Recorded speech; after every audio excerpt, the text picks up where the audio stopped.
sehingga produk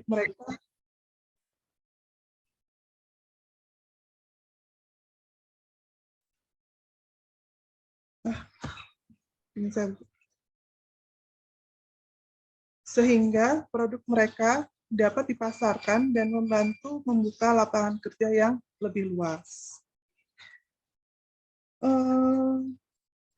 Dalam penelitian ini, objek yang saya pilih adalah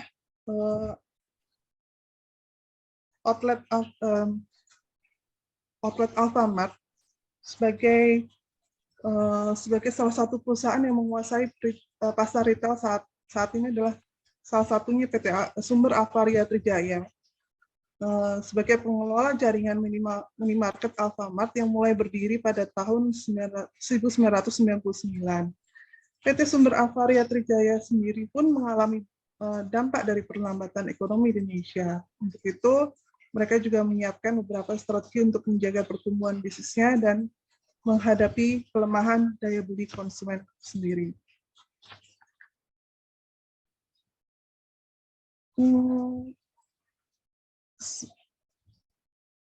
Saya sendiri kebetulan dalam dalam penelitian ini memilih objeknya itu lokasinya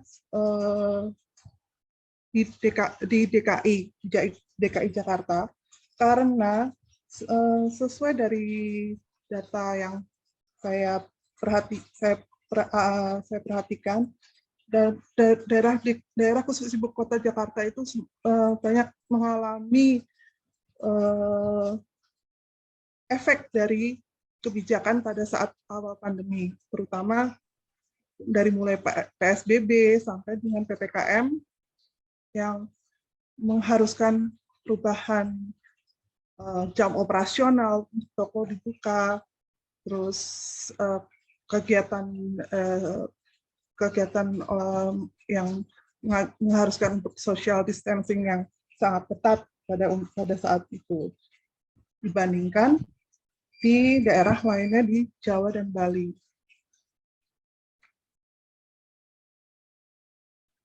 Adapun perumusan masalah yang menjadi latar belakang penelitian itu adalah sikap yang harus dimiliki wirausaha dalam menghadapi kondisi pandemi yang terjadi di Indonesia saat ini.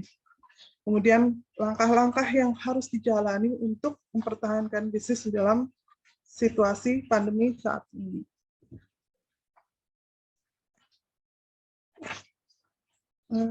Berikut adalah tabel data penerimaan dan penjualan outlet. Kebetulan saya menggunakan data dari salah satu outlet Alfamart yang ada di Perdatam. Data ini pada bulan Juni, mulai dari Juni 2020 sampai dengan Juni 2021. Kemudian masuk kepada pertanyaan penelitian yang akan diberikan kepada informan nanti adalah bagaimana pernyataan penelitian yang akan saya teliti adalah bagaimana mempengaruhi kebijakan pembatasan sosial skala besar terhadap kondisi usaha retail minimarket di DKI Jakarta. Kemudian, apakah pengaruh pembatasan jam operasional bagi perputaran usaha retail minimarket? Yang ketiga adalah, apakah pengaruh pembatasan jumlah karyawan bagi operasional minimarket? Kemudian, bagaimana pengaruh dari munculnya retail online yang berkembang seiring dengan perubahan perilaku belanja konsumen akibat kebijakan PSBB atau PPKM? Bagaimana upaya dari PT Sumber Avaria Trijaya menghadapi persaingan dengan kompetitor retail minimarket lain pada masa pandemi, khususnya di masa PPSBB ataupun PPKM? Kemudian terakhir, apakah lokasi toko itu sendiri mudah dijangkau oleh konsumen? Adapun tujuan penelitian dari tes ini adalah untuk mengetahui kondisi persaingan usaha retail modern konvensional, dalam hal ini Alfamart, bagaimana ke depannya terutama di tengah situasi usaha yang bisa dibilang cukup tidak menentu. model strategi yang dijalankan Alfamart untuk tetap menjalankan bisnisnya sekaligus mengembangkan usaha ke depannya. Manfaat dari penelitian ini diharapkan dapat untuk mengetahui sejauh mana dampak pandemi terhadap usaha retail Alfamart itu sendiri. Kemudian yang kedua adalah untuk mengetahui solusi dari permasalahan yang ada akibat dari pandemi. Kemudian masuk ke bab telaah pustaka atau tinjauan pustaka. Teori utama yang dipakai itu teori utamanya adalah ada dua, service dominant logic, yaitu dan resource, yang kedua adalah resource advantage of theory competition. Service dominant logic adalah paradigma baru pemasaran yang mengutamakan dalam proses pertukaran. Pemasaran sebagai atau mungkin penjaringan bisa telepon Bu Kevin, Mbak. Memiliki dominant logic yang kan pada pertukaran atas produk atau dikenal dengan goods dominant logic. Sementara teori kompetisi menurut teori resource advantage adalah proses yang dinamis, evolusioner, dan disequilibrium provoking.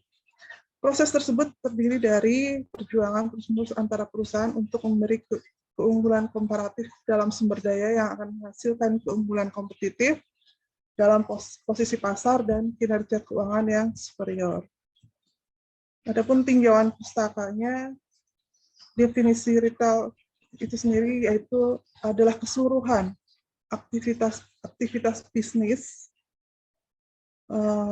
yang terkait dengan penjualan dan pemberian layanan kepada konsumen untuk penggunaan yang sifatnya individu sebagai pribadi ataupun keluarga.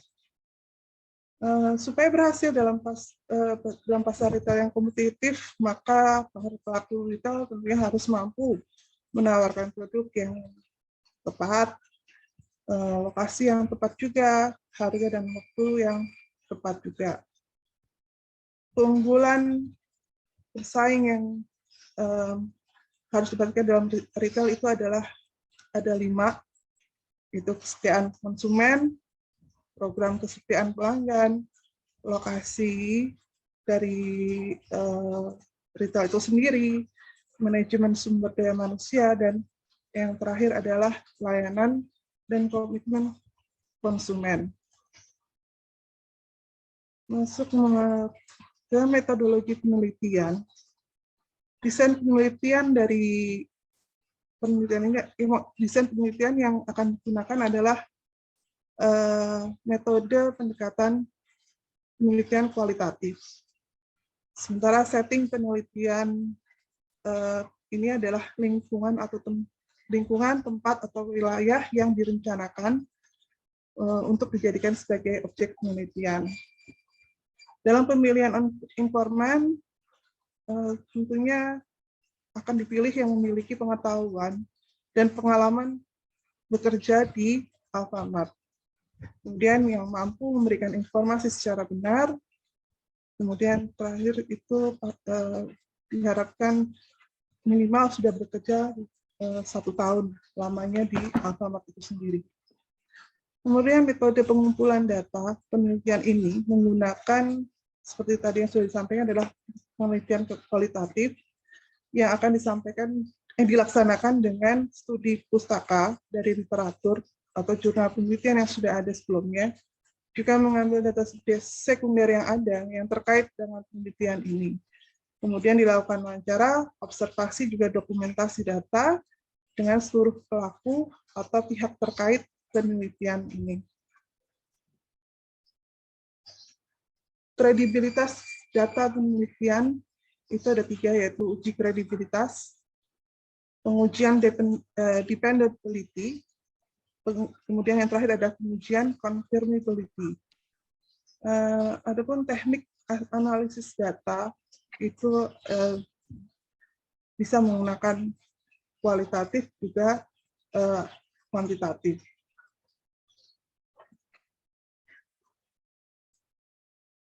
Sekian presentasi dari saya.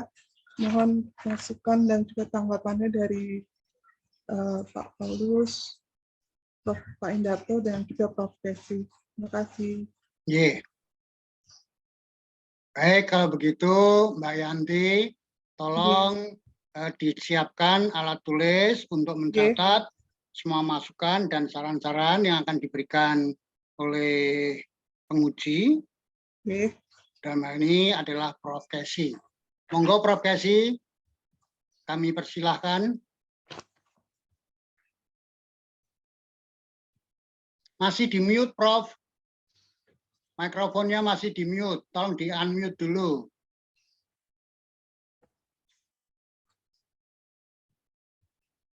Baik, terima kasih Pak Paulus. Non sewu, Mbak Yanti mungkin bisa ditutup dulu ininya apa? Screen-nya. Ya, ini penelitian kualitatif ya.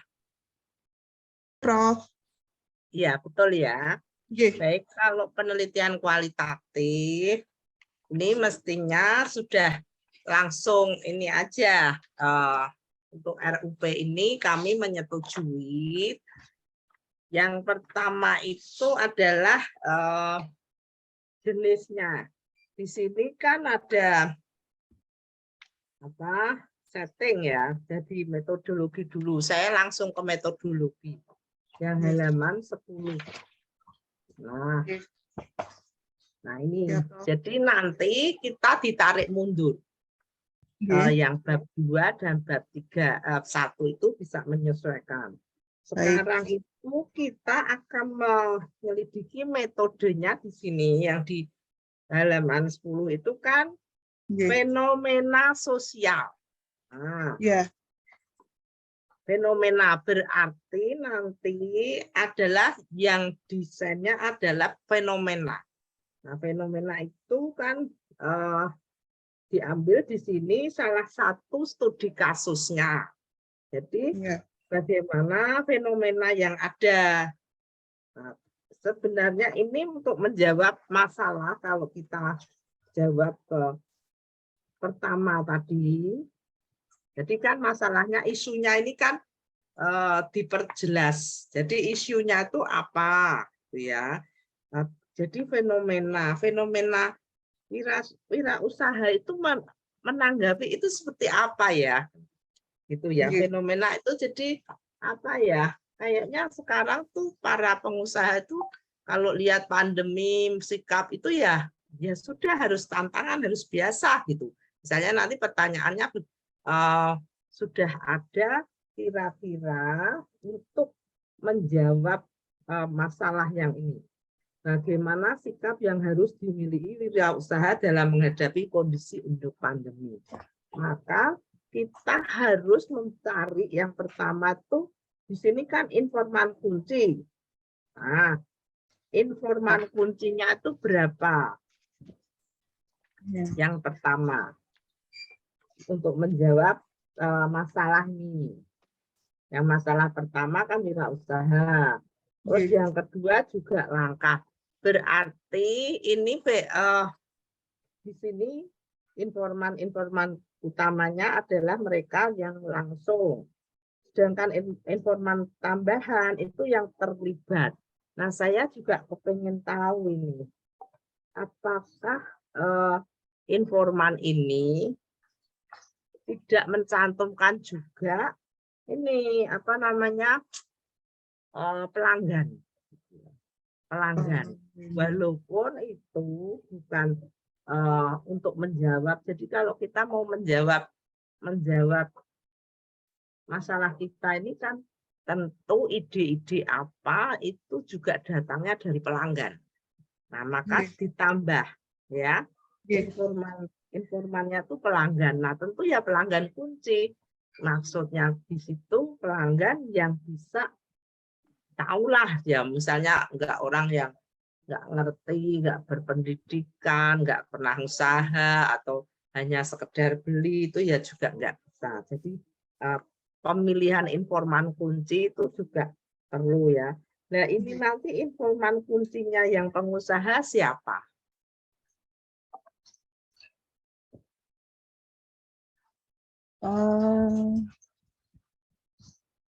Kalau kalau saya sendiri juga nggak bisa ya, Prof.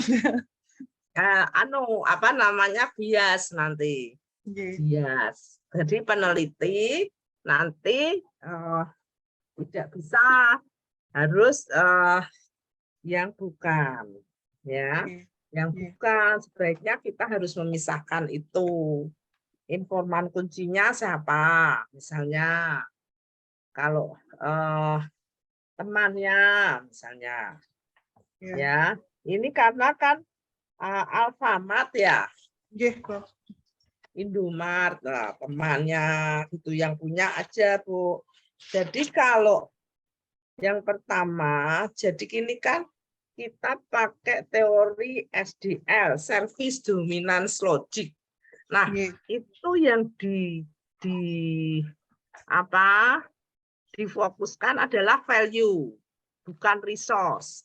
Kalau ratok ya, misalnya resource advantage of teori competition itu ya, itu sumber dayanya. Ya, kalau ini di halaman 6 itu kan service dominant logic. Oke, kita nanti pilih salah satu aja, Mbak. Ojo seluruh. Ya, satu aja ini nanti yang diambil sing ratok ini, yang resource advantage of theory competition apa SDL. Kira-kira begini. Yang paling gampang tuh gini. Saya misalnya ingin berdasarkan sumber daya yang ada apa hasil ya. Kalau hasil berarti SDL. Kalau value ya.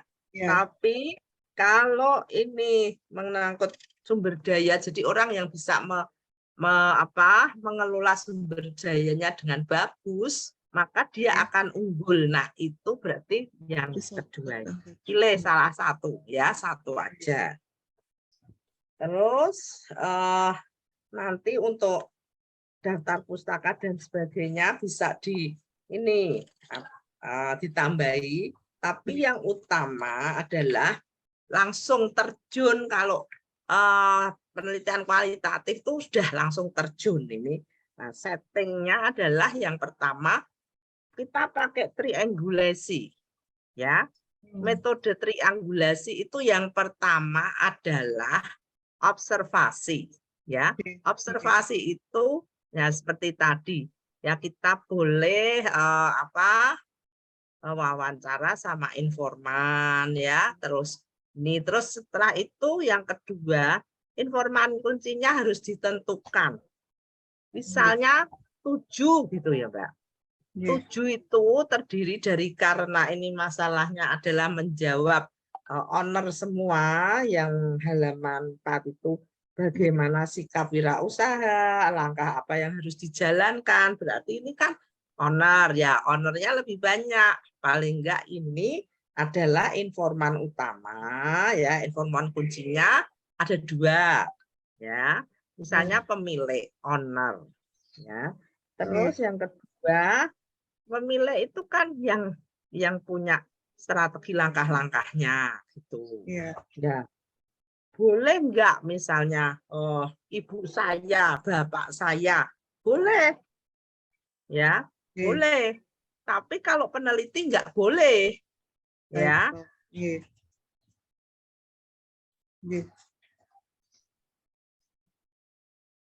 Di-mute ya, Prof.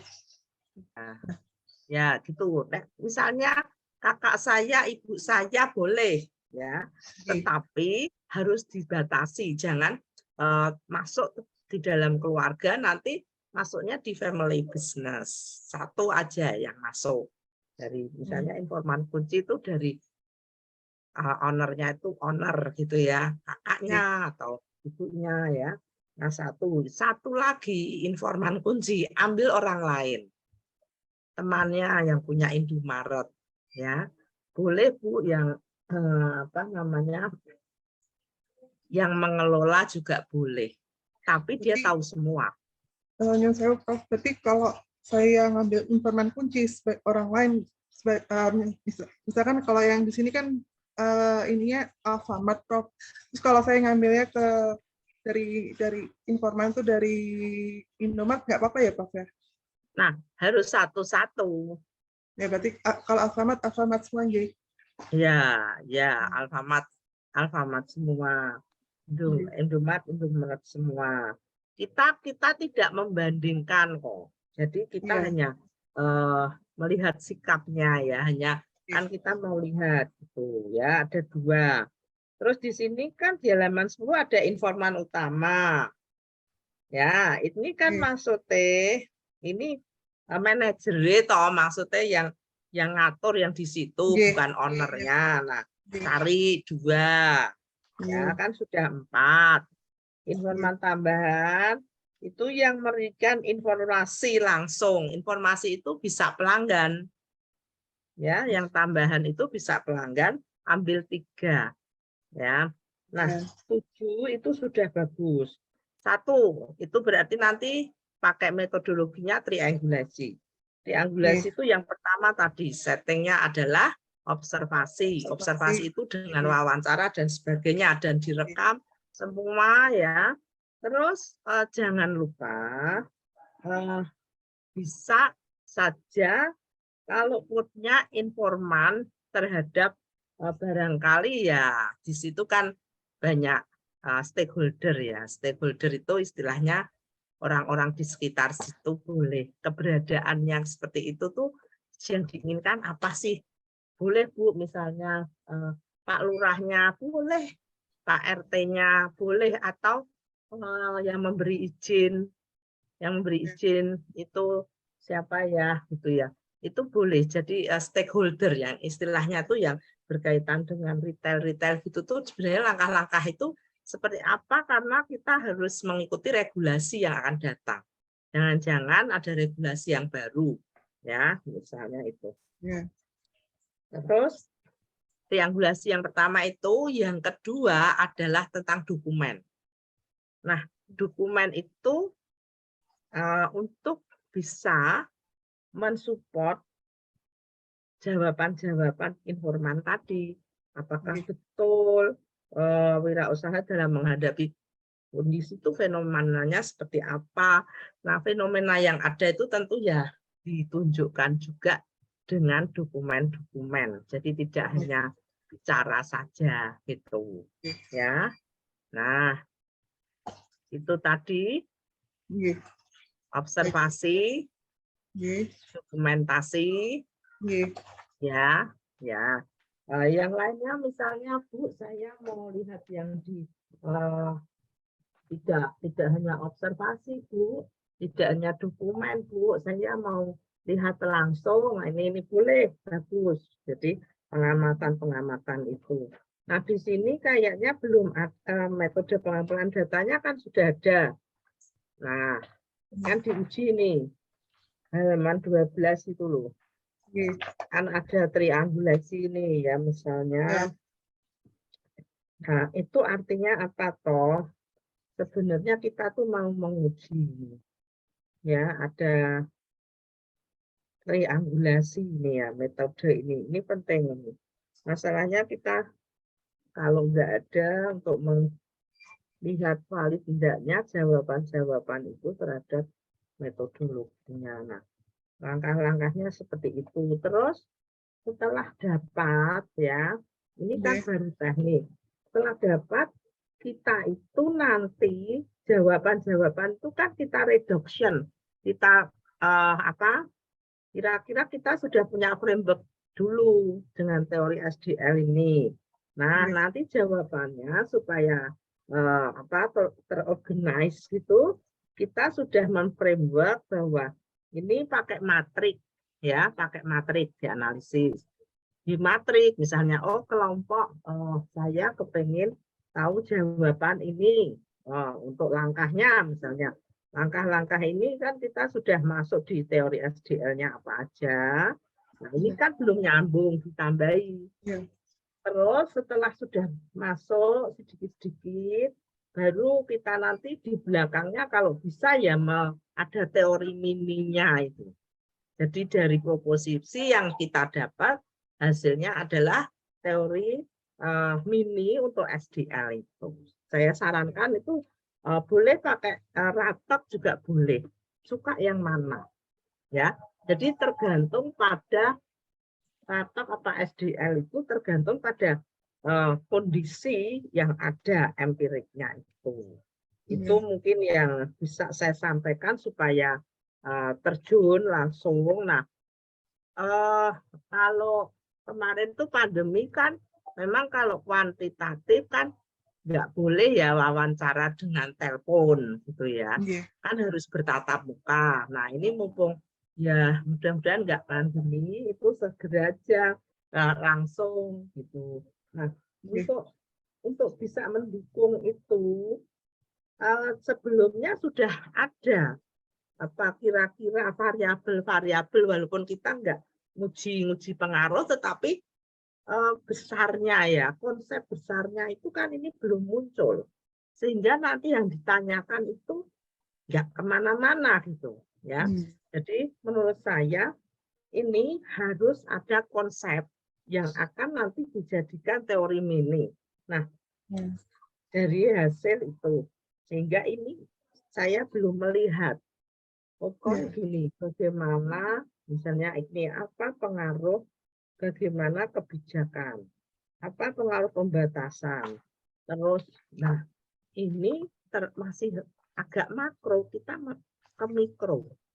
Ya, pengaruh pembatasan misalnya ini kan ada kebijakan pembatasan. Nah, ini aja dikurangi yang kira-kira langsung bisa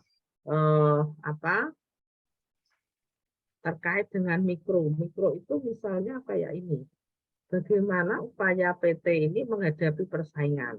Nah, itu bisa. Ya. Terus bagaimana ini gitu ya munculnya. Tapi kalau masalah yang makro-makro ini kayaknya susah deh ya. Kebijakan pembatasan sosial dan sebagainya. Itu jadi ini Mbak Yanti harus melengkapi dengan ini kan saya lihat kan daftar pustakanya, jurnalnya belum ada. Ini cuma jurnalnya ada. Ini itu jenenge sama ini yang jurnal bisnis. Punyanya Bu Ois ini teman kita. Ada dia sekarang sudah profesor itu, dosen Unisbank itu. Suliha Ois itu. Dia tentang retail juga itu. Bisa klik aja, dia punya jurnal. Itu jurnal. Itu terus jadi ambil itu dulu. Tambah 2 aja jurnalnya. Nanti bisa masuk. Itu saya kira semangat ya Mbak ya, dilanjut. Prof, terima kasih buat masukannya Mbak Yanti. Itu tadi masukan dari Prof Kesi. Kebetulan tadi saya rekam sengaja, nanti kalau ada yang kurang jelas hasil rekamannya saya akan kirim ke Mbak Yanti. Monggo Pak Indarto, silakan Pak Indarto. Terima kasih Pak Paulus, Mbak Yanti. Sore Pak Indarto. Selamat sore. Tadi masukan Prof Kesi sudah banyak ya, terutama terkait dengan informan. Informannya itu memang baiknya lengkap ya, ada dari sisi pengusaha, ada karyawan, ada pelanggan, ya. Terus tadi ada pemangku kepentingan yang lain. Tadi saya kira itu dilengkapi sehingga nanti dengan wawancara dengan mereka itu akan bisa menjawab permasalahan yang diajukan.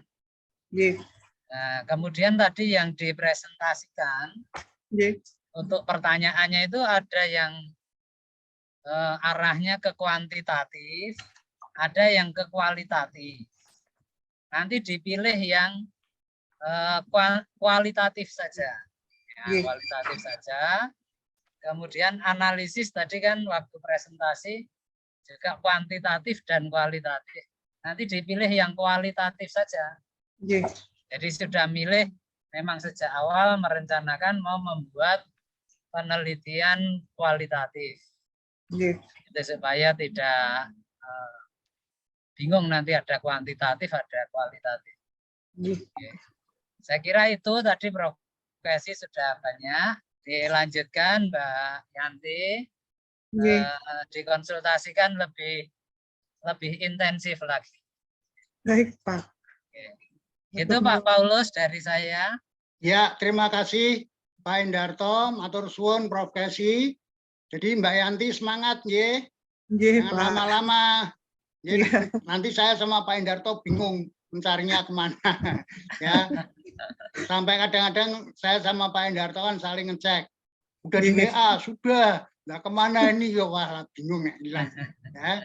Nggih, monggo Mbak Yanti ditutup, silahkan. Iya.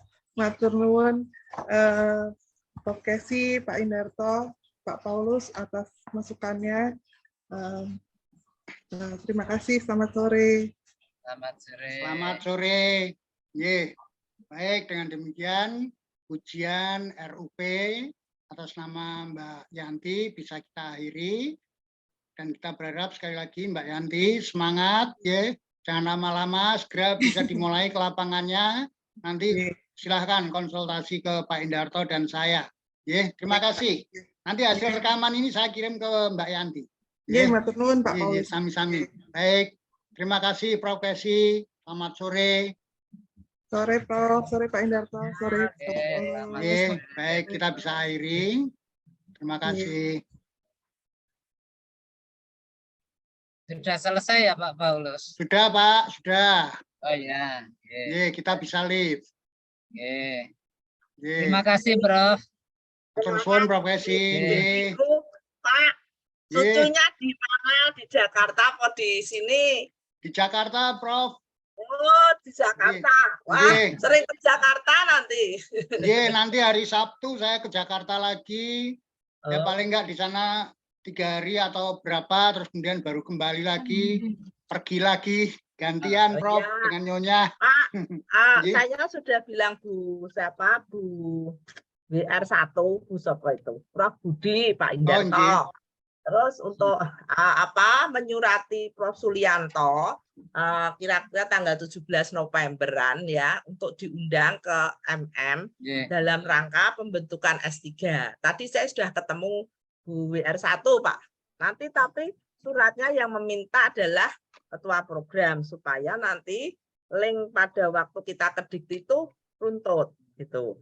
Nah, tapi biayanya semua di WR1 masih ada. Gitu Pak. Pak Indarto, apakah bisa didengar? Pak. Wesley Pak Indarto. Agak putus-putus, Prof. Oh, ada putus-putus. Supaya nanti barangkali Pak Paulus, kan Pak Paulus juga timnya. Bisa rawuh. Siap, Prof. Jadi ini Pak Indarto, kita undang tanggal 17-an November gitu ya. Nah, UMM ada ini enggak? Ada acara enggak? Halo? Putus-putus, Pak. Ya, ada, Pak. Oke. Agak putus-putus, Prof. Oh iya, sudah. Mudah-mudahan. Sudah, besok kita bicara lagi gitu. Saya hanya Pak Paulus ini kan habis ke Jakarta. Nah, kami harap Pak Paulus kan juga masih tim pada waktu nanti ada pengarahan dari Pak Prof Sulianto dari Unsut untuk langkah-langkah pembentukan penyusunan S3 itu Pak Paulus ada. Jadi nanti yang mengerjakan full adalah Mbak Rohminito sama Bu Yuli ya. Dua ini ya. Jadi yang terus gitu cari-cari gitu ya Pak Paulus. Prof. Mudah-mudahan sukses, sehat semua. Selamat sore. Selamat sore, matur suwun. Amin. Prof. Saya live ya Pak Endarto. Ye.